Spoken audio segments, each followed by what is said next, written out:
تعداد که افغان‌هایی که دیپورت شدن از این بیشتر بود دیپورتی‌هایی که به افغانستان میشد و ما کارهایی کردیم که متوقف بسازیم این دیپورتی‌های همگانی را و دست جمعی را به افغانستان متوقف بسازیم. ما که وکیل‌ها صحبت کردیم، وکیل‌های مدافع گرفتیم برای افغان‌ها و که بسیاری از خبرنگارا را ما به افغانستان روان کردیم که اونا در کابل هستند و لحظه به لحظه زندگی کسایی که از آلمان به افغانستان دیپورت میشن اونا را ما را با خبر میسازن و بر رسانه‌ها و مردم آلمان نشان میدن که وقتی که یک نفر به افغانستان دیپورت میشه در چه حالت زندگی میکنه و به چه سرنوشت دچار میشه. Ich glaube, wir müssen geduldig weitermachen mit unseren Protesten. Wir müssen die Kontakte zu der afghanischen Community allesamt halten. Ich glaube, dass die Community, die Afghanen, besser informiert sind als noch vor wenigen Wochen. Und das ist wichtig, dass das so weitergeht. Ich stelle fest, die Bundesregierung hat wirklich keine gute Presse beim Thema Afghanistan-Abschiebung. Die Kritik, wenn man sich in Medien, jetzt jedenfalls die sogenannten Leitmedien anschaut, ist sehr breit, weil es einfach sichtbar ist, Afghanistan ist kein sicheres Land. Das kann man niemandem verkaufen. Und wenn die Bundesregierung das versucht, dann wird sie weiter sehr gut dabei beobachtet werden, von uns, aber auch von anderen.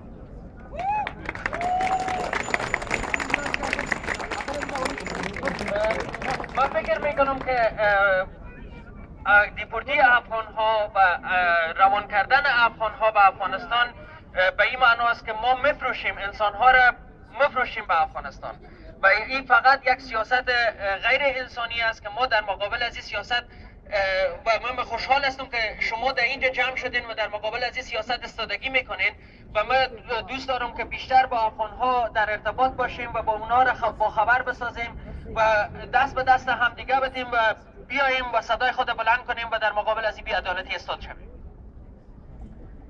Ein letztes, warum macht man das Ganze von Seiten der Bundesregierung?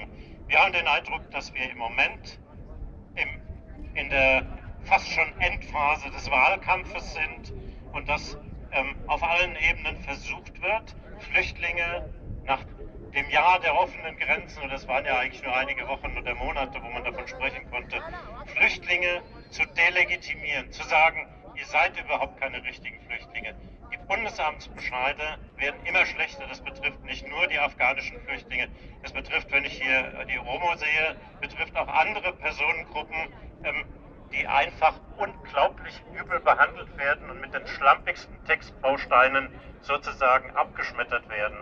Also hier muss man sehen, hier wird schon ein Klima vorbereitet, was nicht in allen Fällen zur Abschiebung führt, aber was einem Klima folgt und selbst ein Klima herstellt, was heißt, wir müssen Härte zeigen, nur so bleiben wir hier an der Macht. سوال اصلی اینجاست که چرا فعلا حال دیپورتی صورت میگیره، چرا تنها دیپورتی به افغانستان نه، به کشورهایی که مثل ایتیوپیا و اریتریا و اینا هم هستن اونا هم دیپورت میشن. فقط دولت آلمان به خاطر انتخابات پیشرویی که دارن میخواین که کمک سیاست چی رقم شما گم یک سیاست در اختیار بکنن که اونا بتونن در انتخابات برنده شون و این سیاستشان غیر انسانی است و ما و شما باید در مقابل از این سیاست استاده باشیم و همیشه دست به دست هم دیگه بدیم. Also, wir bleiben dabei, wir kämpfen zusammen, wir setzen uns ein. Afghanistan ist kein sicheres Land und wir müssen erreichen, dass diese Abschiebungen aufhören. Danke. ما همیشه با شما هستیم و میخواهیم که شما هم با ما همکاری بکنین و ما این صدای خود بلند میکنیم که افغانستان یک کشور امن نیست و همیشه در مقابل از این بی‌عدالتی استادگی خواهیم کرد.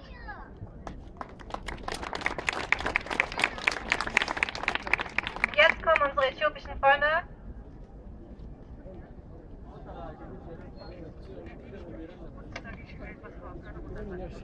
دوستان عزیز، دوستان و برادرای افغانی، ما میشه که همی بیرقبار کمک در دستتان بگیرین و بلند بگیرین که اگر رسانه ها یا کسایی که خبر نشر میکنن عکس چیزی میگیرن در دستتان باشه. بسیار تشکر.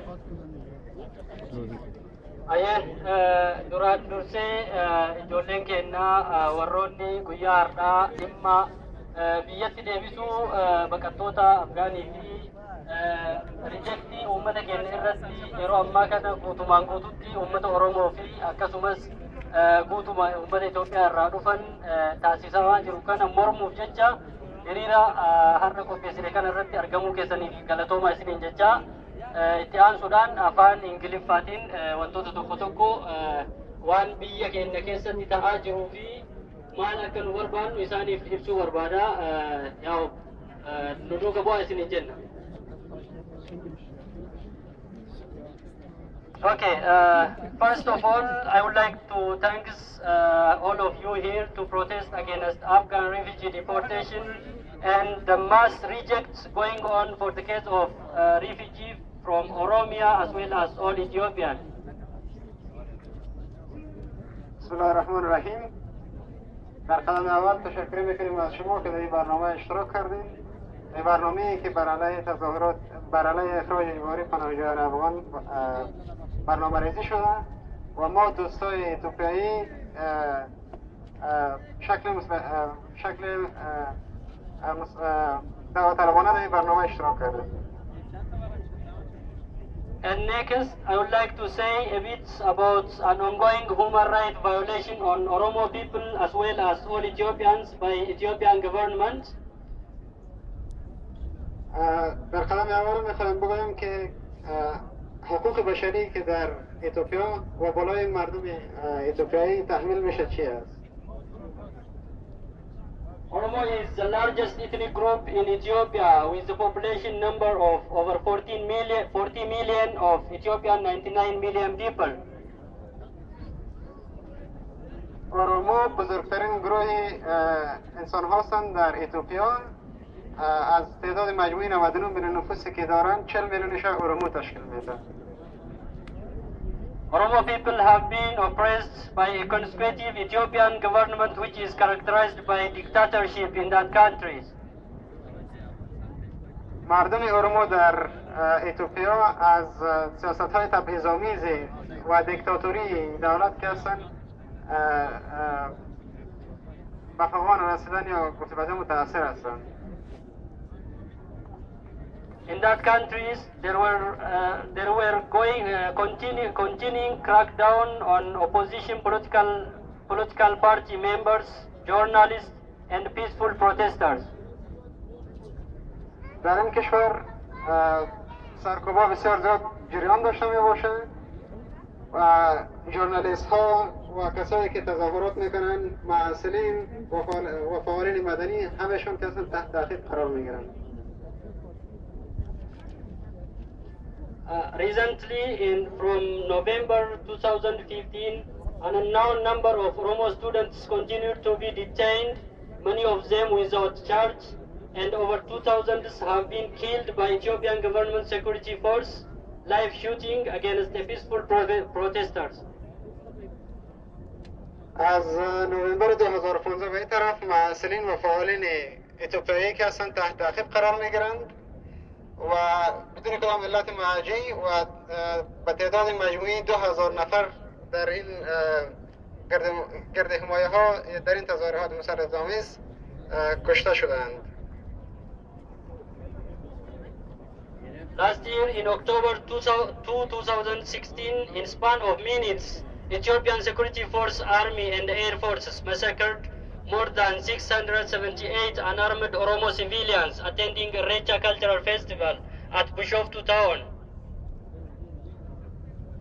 در اکتبر سال 2016 در یک هجوم نیروهای اتوپیایی بالای مردم که نه تنها زمینی بودن بلکه هوایی هم بودن به تعداد 678 نفر ملکی کشته شد و شهرش هم شهر بشفتو.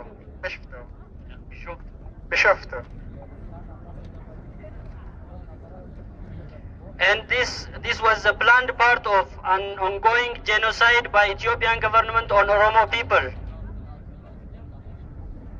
و این کشتار دست جمعی است که از طرف دولت کنونی اتوپیا بالای مردم تحمیل می شود. The killing and the mass arrest of Oromo peoples are still ongoing. Oromo mothers and students are being kidnapped and transferred to unknown location and brutally raped by Ethiopian government security force.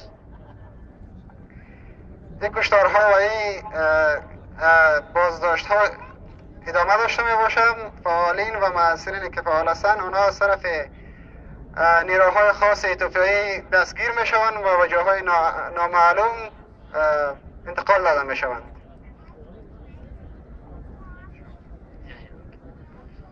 While Oromo and all other Ethiopians are under such a hard situation and dozens of people are being killed on daily basis, the cases for Oromo people are not still treated like others, and almost all of the refugees from Ethiopia are getting reject for his case. هرچند وضعیت سیاسی اتوپیا در این حالت هست و کشور دست یمی در کشور وجود داشته می باشد، باز هم تقاضای پناهندگی مردمی که از اروپا از اتوپیا میان متاسفانه رد می شود.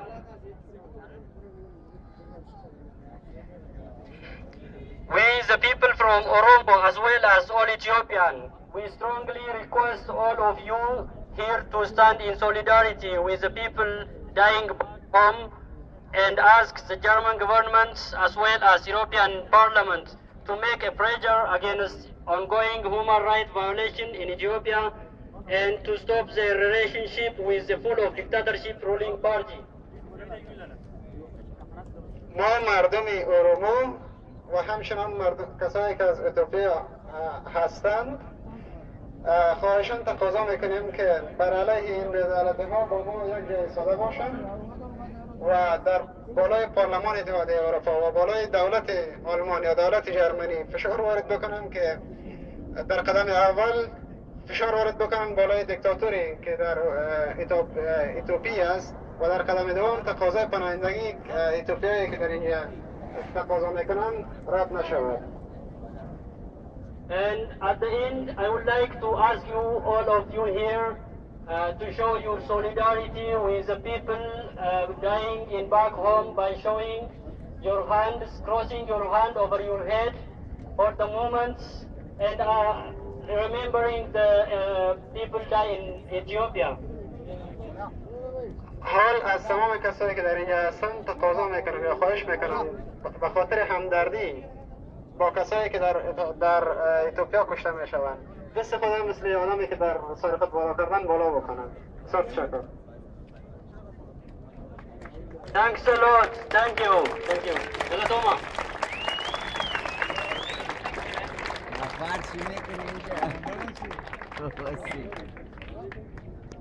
Jetzt